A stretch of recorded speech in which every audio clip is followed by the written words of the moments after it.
Chicago wasn't always a city of steel, glass, and towering skyscrapers. Once, it was nothing more than muddy swampland beside a massive lake. A place people passed through, but never a place they stayed. A messy, inconvenient stop on the way to somewhere else. And yet, from this unremarkable beginning, one of America's most iconic and powerful cities would rise. How did a forgotten patch of mud transform into the metropolis we know today? The story is one of ambition, disaster, and incredible reinvention. In the early 1800s, Chicago's destiny was anything but certain. It was little more than a small fort and a handful of trading posts. But it had one single advantage that would change everything: its location. Merchants, traders, and settlers began to realize that Chicago wasn't just Landit, was a gateway, a natural connection point between the Great Lakes and the vast Mississippi River basin. Goods could move faster here than almost anywhere else in the country.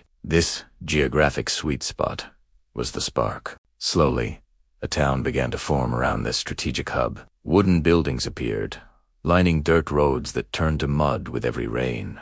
Then came the canals, and after that, the railroads. These iron arteries connected Chicago to the rest of the nation, pumping goods, people, and money into its heart. Businesses grew, warehouses sprung up, and the population exploded. Chicago was no longer just a place for passing traffic. It was rapidly becoming a destination, a chaotic, booming, and fiercely ambitious city. But this rapid, unchecked growth came with incredible risks. By the mid-1800s, Chicago was expanding faster than it could safely handle.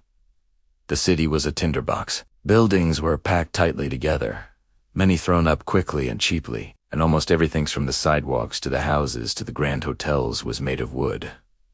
Fire was not just a possibility, it was an inevitability.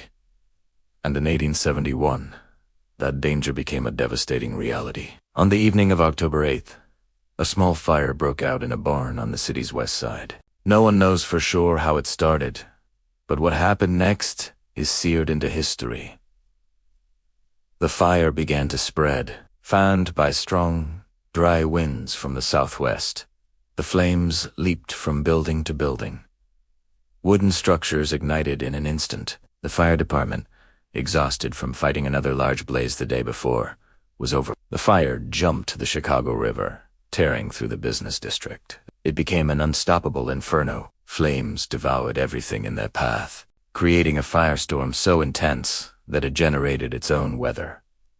Marble melted, iron twisted, entire blocks disappeared in minutes. People fled in terror as their homes and livelihoods were consumed by the blaze. By the time the fire finally burned itself out 2 days later, after a saving rain began to fall, Chicago was almost unrecognizable. An area more than 3 square miles lay in ruins. Over 100,000 people, a third of the city's population, were left homeless. The heart of Chicago had been reduced to ash and rubble. To the outside world, it looked like the end. Many believed Chicago would never recover from such total devastation. Newspapers across the country wrote the city's obituary, but the spirit of Chicago had not been extinguished. In the face of ruin, its leaders and its people made a different choice. Instead of retreating, they decided to rebuild. And not just rebuild, but to build back bigger, stronger, and smarter than before. This was not just a recovery. It was a conscious act of reinvention. The Great Rebuilding, as it came to be known, was a period of breathtaking speed and innovation. The city learned the hard lessons of the fire. New building codes were written, mandating the use of fireproof materials like brick, stone, and terracotta. Streets were widened. City planning, once an afterthought, now took center stage. Chicago wasn't just recovering from the fire. It was using the blank slate of its own destruction to create the city of the future. And out of this reinvention came a wave of architectural innovation that would change the world. Engineers and architects flocked to the city, drawn by the unprecedented opportunity. They experimented with new construction methods, pushing the boundaries of what was possible. The biggest challenge was how to build taller, more densely, on valuable downtown land. The solution was revolutionary.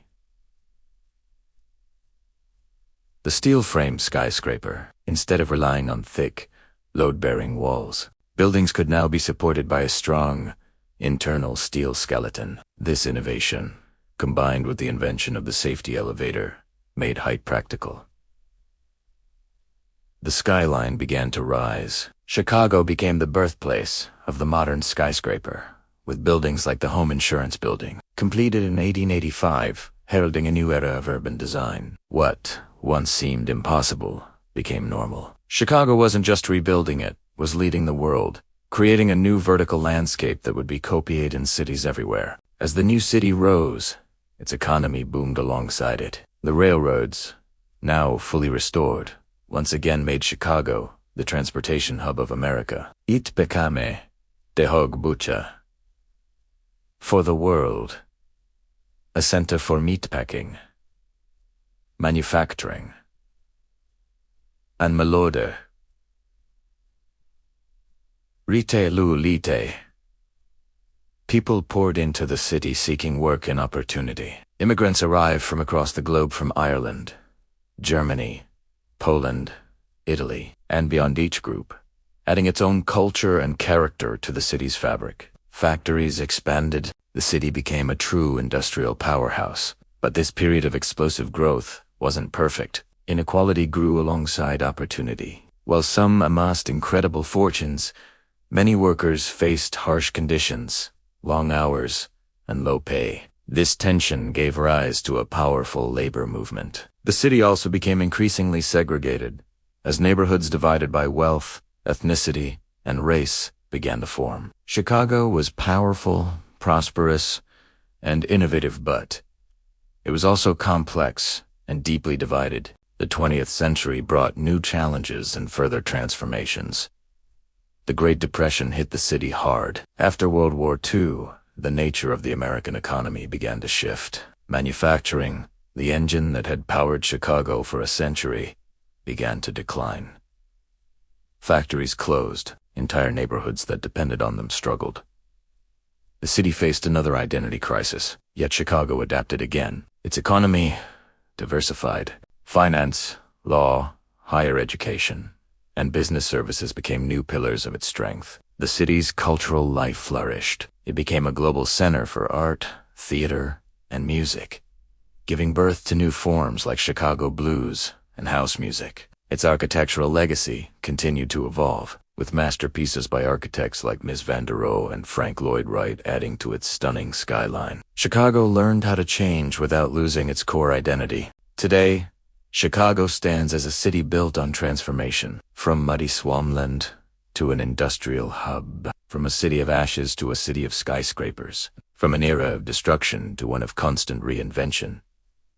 Every era has left its mark on the city. You can see it in the streets, in the blend of old and new buildings, in the enduring energy of its diverse neighborhoods. Chicago's story isn't about a single moment of greatness. It's a story about resilience.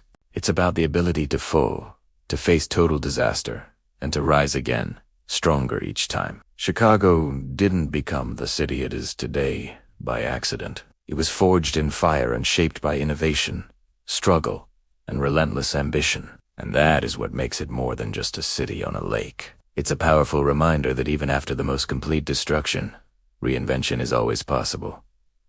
Thanks for watching. If you found the story of Chicago's rise as fascinating as I do, make sure to like this video and subscribe for more deep dives into the histories that shape our world. See you next time.